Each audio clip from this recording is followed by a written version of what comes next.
Over the next few episodes, I will be presenting a piece of creative nonfiction I wrote for a class in my PhD program. As I've explained before, COVID meant that there wasn't much of a chance to go outside and do formal research for my dissertation, and therefore I had to find other things to write about. This was one of them. Just so you know, this was written about 3 years ago. Things have certainly changed a lot since then. With that said, I'd like to present Finding My Grief.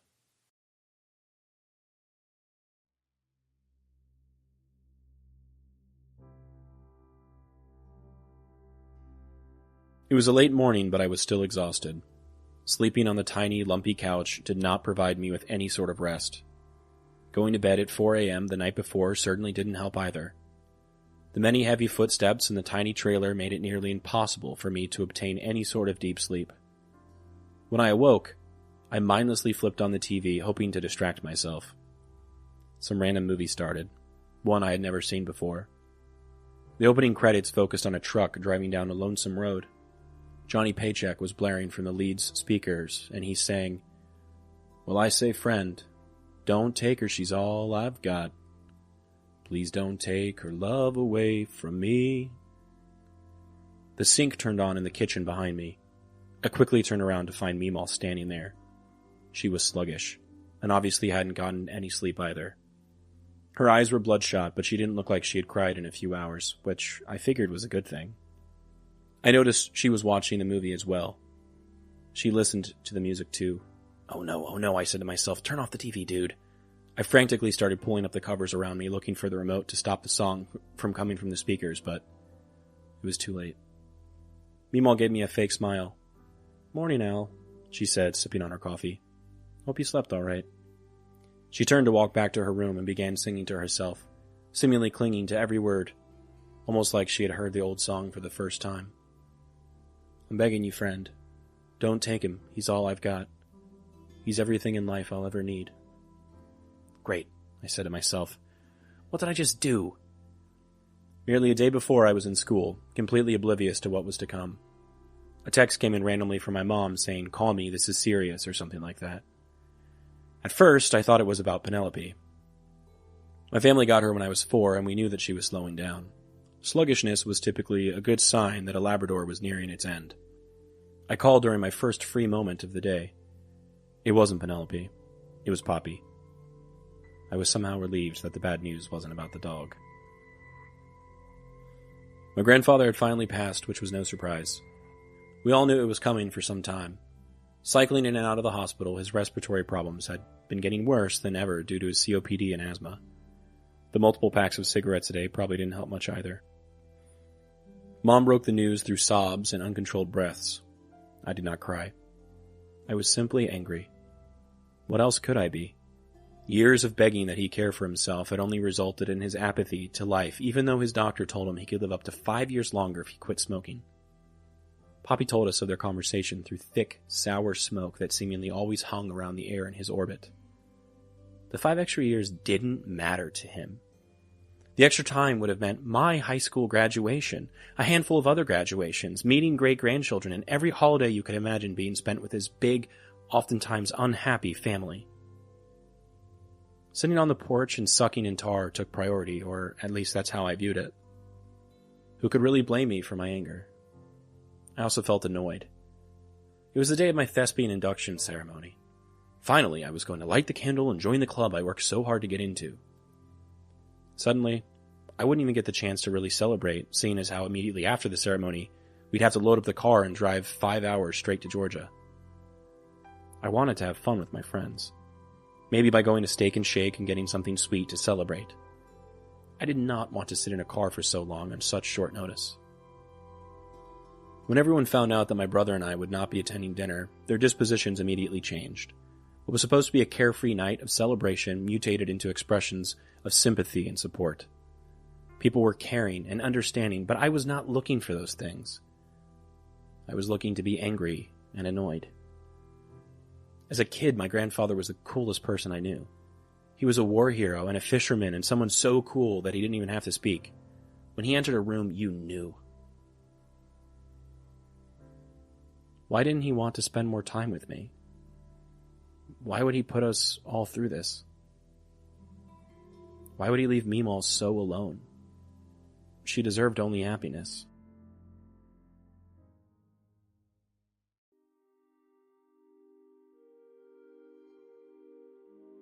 Highway lights flashed like strobes and faded into nothingness, leaving me with only the dark night sky of the country. My ears were stuffed with tiny speakers, loudly playing whatever could fit onto those 64 gigabytes on my light blue iPod mini. "Let it be," crooned Paul McCartney. "I can't, Paul," I thought. Everyone was in their own worlds. Mine was statuesque and paranoid that someone would notice the tears streaming down my cheeks. These aren't tears of sorrow, I told myself, just anger. A young man could not be vulnerable. I felt worse than I thought I possibly could walking into the trailer. Meemaw was sitting there, crying, struck with grief and 55 years of for better or worse. There was nothing I could do to help. Catholic teachings and parables became mantras expressing that Poppy was in a better place now, even if he was a Baptist, and she was sure God would still let him into heaven. Meemaw was the glue that always held the family together, but now she was falling apart. When they moved up to Georgia only a few years before, we all questioned the decision. After all, Poppy's health was getting worse. Why would he want to go to the middle of nowhere? What would they do if there was an emergency? I asked my parents, and they joked that all Owies wanted to return home to Middle Georgia to die, like elephants. Originally, I was told the story that the night Poppy died, he woke up in pain. Meemaw, who rarely slept full nights herself, ran into his room and helped ease his troubles with some painkillers. What was strange is she decided to stay with him, which was something she typically didn't do. She told us she lay next to him in bed until he fell asleep. She said he seemed at ease, and she reveled in the moment until she herself fell asleep. The next morning, she woke up, and he didn't. I've been told by one of my oldest cousins since that it didn't happen that way at all. I should have known better, even at the time, but I guess what really happened doesn't matter much. I prefer the story I was told. It's a prettier picture. In the years following, Meemaw chose to sleep in Poppy's room. At first, we thought she was just being polite and giving up her bed for others to sleep on when we came up for the funeral, but she never actually left his bed. She never seemed to want to offer an explanation why, either. Ironically, a Lowy family reunion was already planned for the weekend that Poppy passed. His siblings and cousins had already been funneling into McRae from all around the South to attend. Dad joked that Poppy was so cheap he didn't want people spending money to come to his funeral. Nearby, Little Okmulgee State Park hosted the Celebration of Life, a place used regularly for the not-at-all annual family reunions. Dozens of people I barely knew swarmed us, looking at us with that face, that "you're so poor and helpless and you lost your grandpappy and now we're all here to watch you squirm" look. I went on walks by myself, avoiding the crowd and the attention. I took photos of the foliage and talked to myself as a distraction. At one point, my father, who typically maintained his composure, grabbed my brother and I, leading us down a random road which led to a campground. He wanted to be alone. Nothing was said. All remained quiet. Like the breaking of a dam, he broke into tears. He hugged us. He never hugged us. This is the only time I remember him crying during my entire childhood. I didn't even see him cry when Penelope was put down. I vividly remember the hug, which is likely the last time he probably hugged me. He cried and told us how much he loved us. I cried too. So did my brother.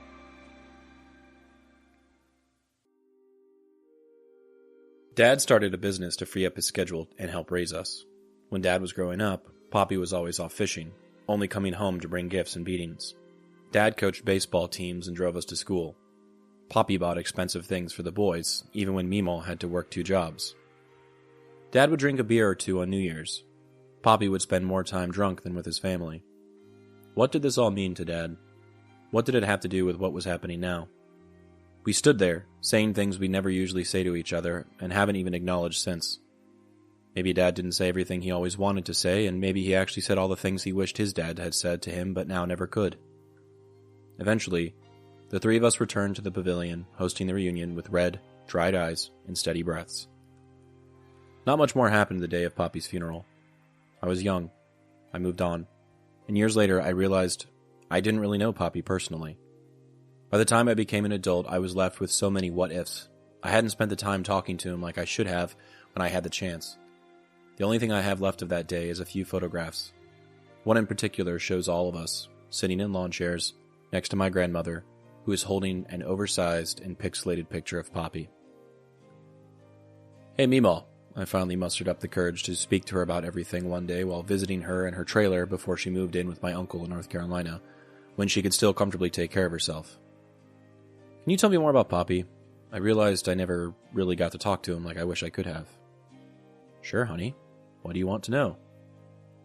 "I don't know. How did you guys meet? Why did he join the army? What was his favorite book?" She sat there, somewhat unresponsive, pretty unwilling to answer.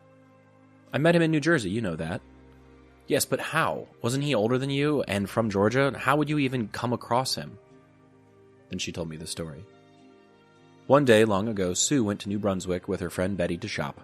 They were from a small town southwest of the big city comprised mainly of Polish and Hungarian Jews, many of whom had since become Catholic to blend in with their new surroundings and seem more American. Like any other public outing, they wore their best dresses, which were likely handmade since they both came from very poor families, and while waiting at the train station, Betty caught the eye of a young private in the army, a man named Buster. For Buster and Betty, it was love at first sight.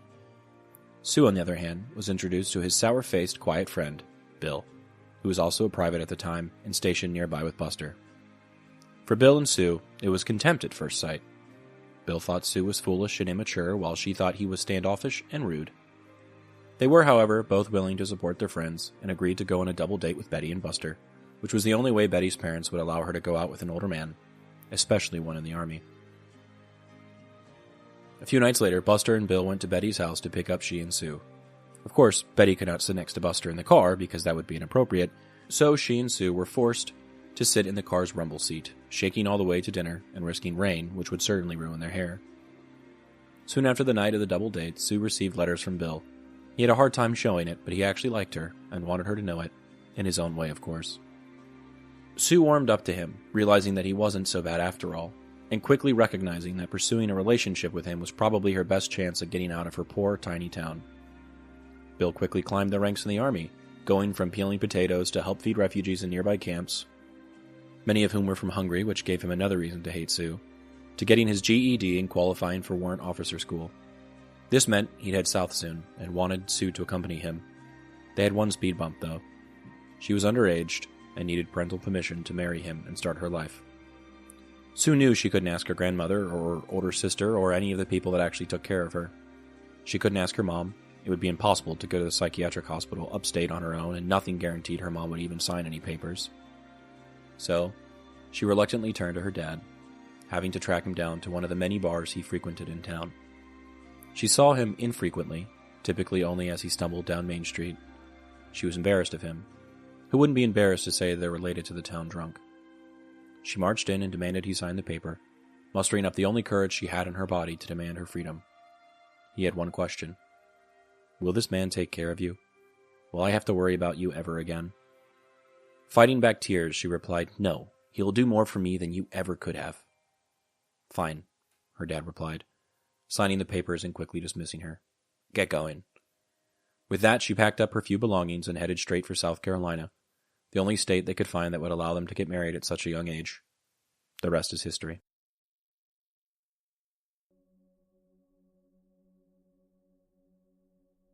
"Meemaw," I stated, in amazement after she finished her story about how she and Poppy started their life together. "How come I've never heard that before?" She laughed to herself. "I guess no one's ever asked." "Well, thank you," I replied. "So why did he join the army?" "As you know, his family was very poor, and he was the oldest of 7. He didn't want to be a dairy farmer like his father, and he had an uncle that told him the best thing to do would be to join the service, so he did, even before he graduated high school. Just left straight from Sanford and never looked back. It actually took months after we got married for him to tell the army to send his paychecks to our bank account. As soon as he joined the service, he sent all his money to his mother to help with his siblings. He loved his parents and wanted to do whatever he could to help them. We just needed the money more since we wanted to start our own family." "Wow. I didn't realize he cared that much about everyone." Mimo laughed. "Oh yeah. We almost didn't get married since I was a Yankee, Hungarian, and a Catholic, but Mrs. Lowy could see how much Pop wanted to marry me and eventually gave us her blessing. Especially after I let her teach me how to cook. Mr. Lowy, on the other hand, loved me from the start. They were great people. And sorry, Al, I don't remember what his favorite book was. Okay, I responded. Well, what was it like when you had your kids? Kid number 1. Well, we had the first just before Germany, soon after we got married, but we quickly returned to the U.S. after. Pop was an officer at the time and got promoted to being a drill sergeant. Germany was fun and I wish we could have stayed, but the base was no place to raise a kid. We did have a dog when we were over there, but had to return it because it didn't speak English.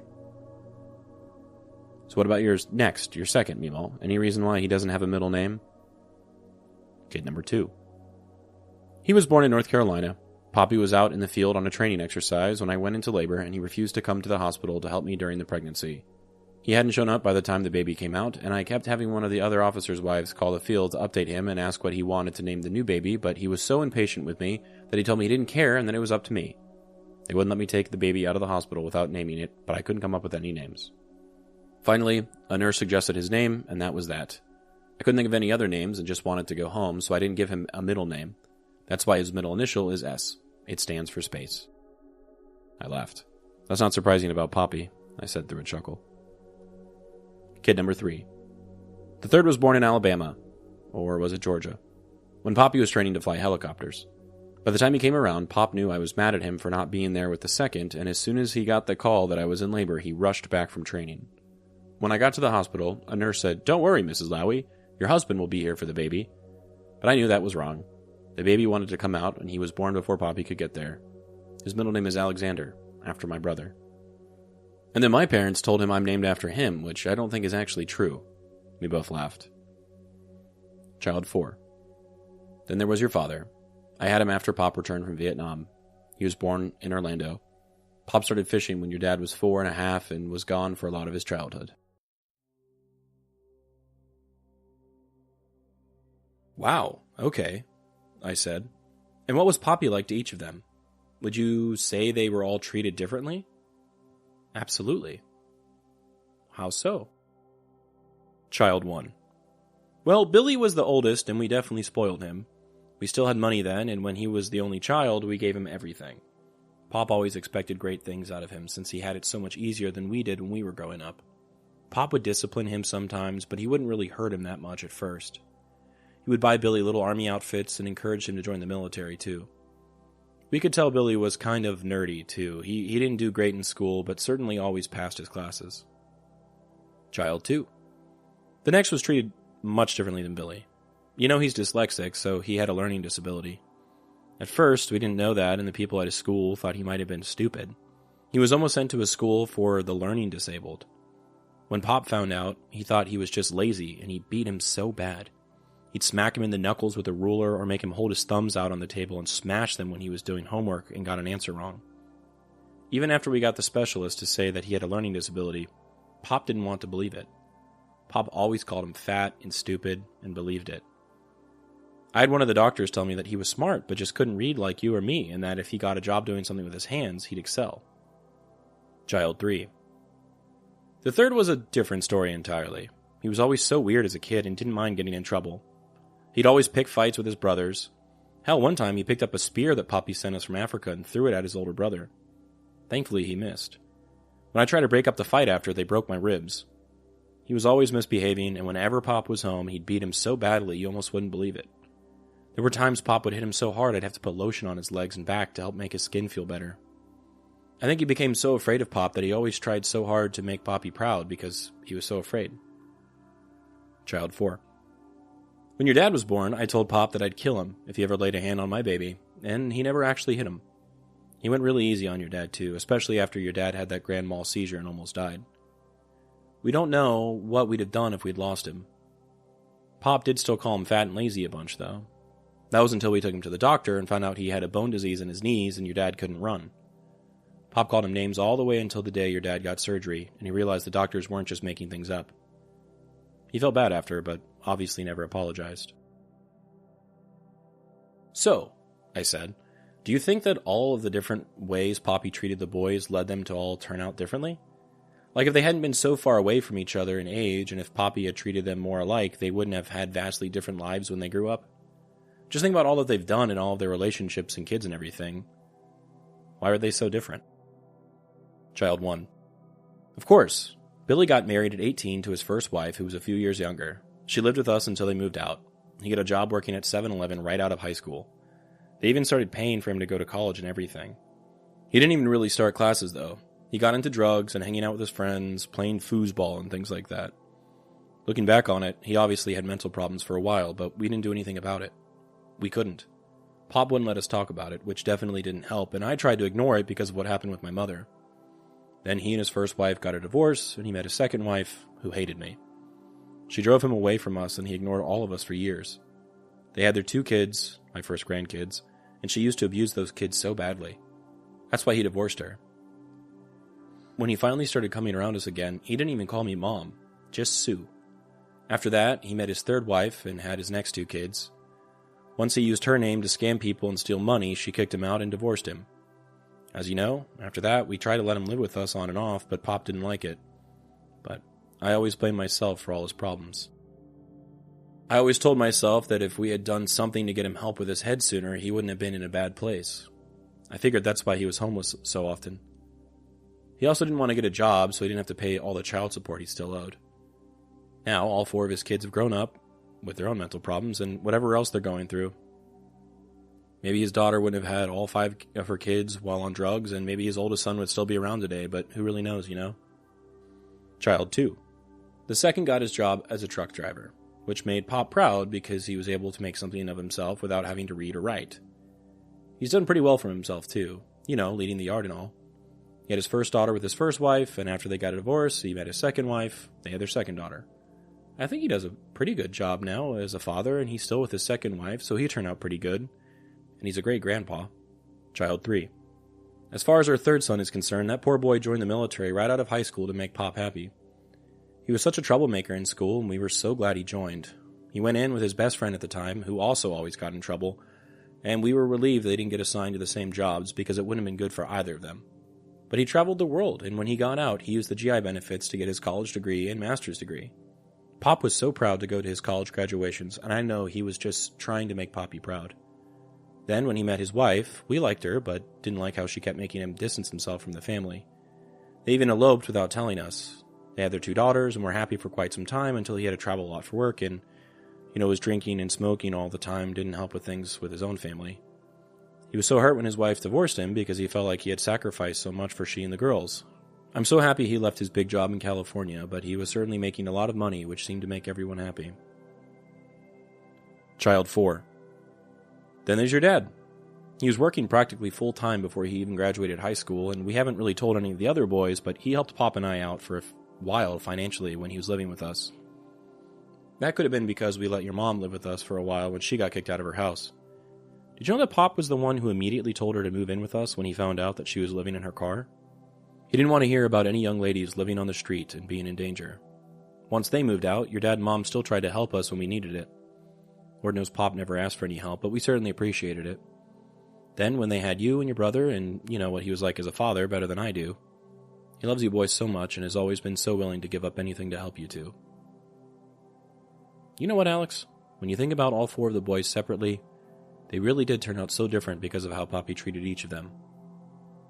Agreed, I said.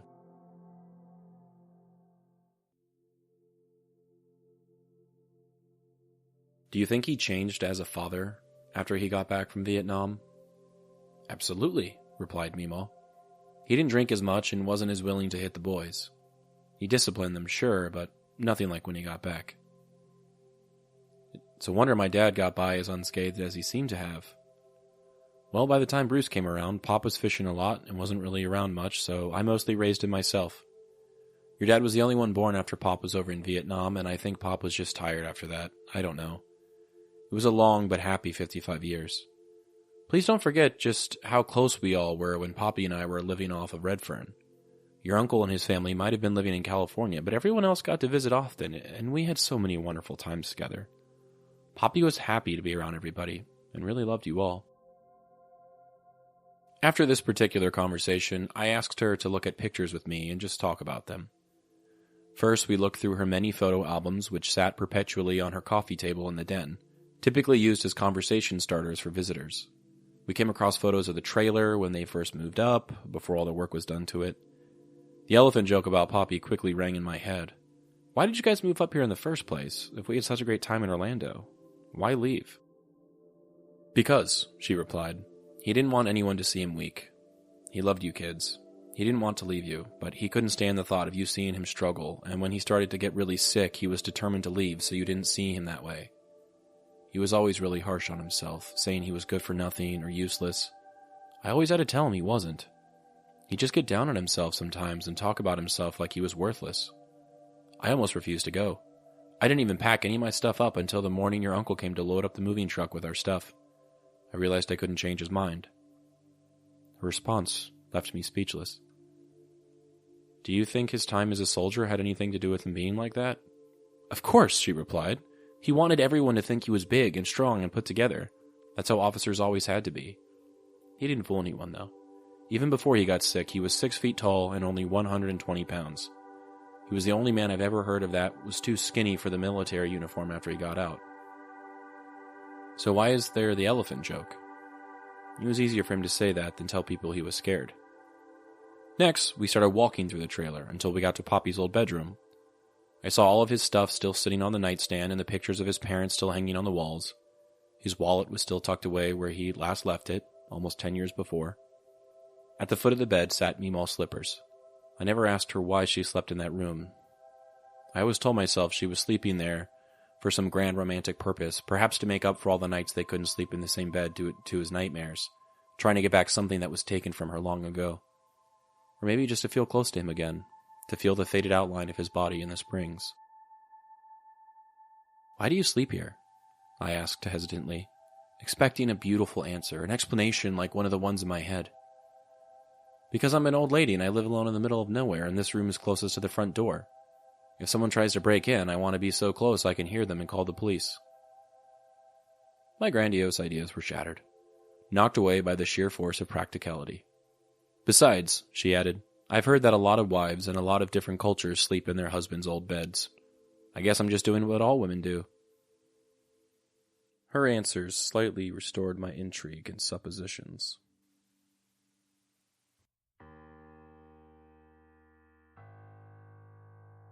Then, just across from Poppy's office, which held the large pixelated picture Meemaw held during his celebration of life, we came across the first photo they take of a soldier when they finish basic.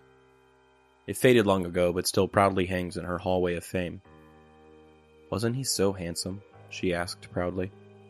Very. I wish I could have inherited some of his good looks, I quipped. No, unfortunately, you look too much like your Meemaw, she replied with a big grin. Was he a good soldier? I asked. Did people like him? He was around so many people and had so many jobs. What did people think of him? Well, she began, the best way to answer that question is to tell you this. One day, when we were living on base, he got a call that one of the men he was training went to the roof of the tallest building and threatened to jump. He kept saying he wanted to kill himself. For some reason, they called Bill. I didn't think it was a good idea to call him out there, but they wanted him. When Pop got there, he yelled up to the guy, asking him why he wanted to kill himself. The man yelled back down that the army was too tough and that he just wanted to get out. Pop got annoyed and told him that he either needed to jump right then and there or come down to stop wasting everyone's time. The story would have been unbelievable if I had never met my grandfather, but it sounded exactly like something he would have done. So what happened, I asked. She smiled. The guy climbed back down and asked why Poppy had to be so mean to him. I asked Pop that too. He told me that he wasn't mean. He saved the guy's life and stopped wasting everyone's time. That was just how he did things in the army. Finally, we got to the only picture that exists, which features Meemaw and Poppy, their 4 sons, the 4 wives at the time, and all 10 grandchildren. It was a graphic representation of everything Meemaw and Poppy built over the years, even if some parts have come crashing down since. I didn't ask about that photograph. Everything I needed to know, Meemaw was telling me through the look on her face. The pride, the love, the pain, the loss. It was all there. I was there too. The youngest, but certainly not the smallest. my curly blonde hair blowing in the breeze, standing just in front of Poppy and his muted smile. He wasn't the perfect grandfather, father, or husband for that matter, but I still miss him, Al. Me too, Mimo. Do you still think about him? Every day. In the years since, Mimo has shared with me something that she and Poppy used to say to each other. We were two halves and we still couldn't make a whole. They may have felt that way, but at the very least, to me, they were whole. It was on that trip when we walked through her rickety trailer and sorted through the things they accumulated over 55 years that I found my grief. I was no longer angry at Poppy or his decisions.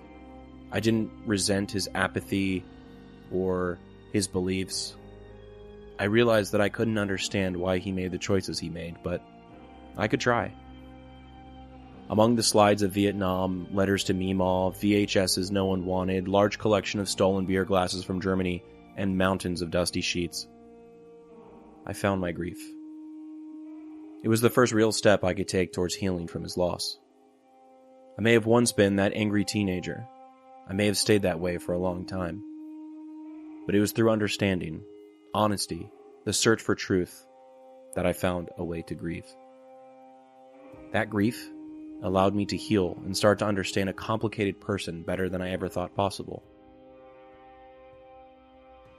I'm glad I found my grief. I'm thankful I came to an understanding that made it easier to heal. An understanding brought about through a few simple questions and the patience to find answers, even ones I didn't expect. I'm saying all this to say, you can do it too.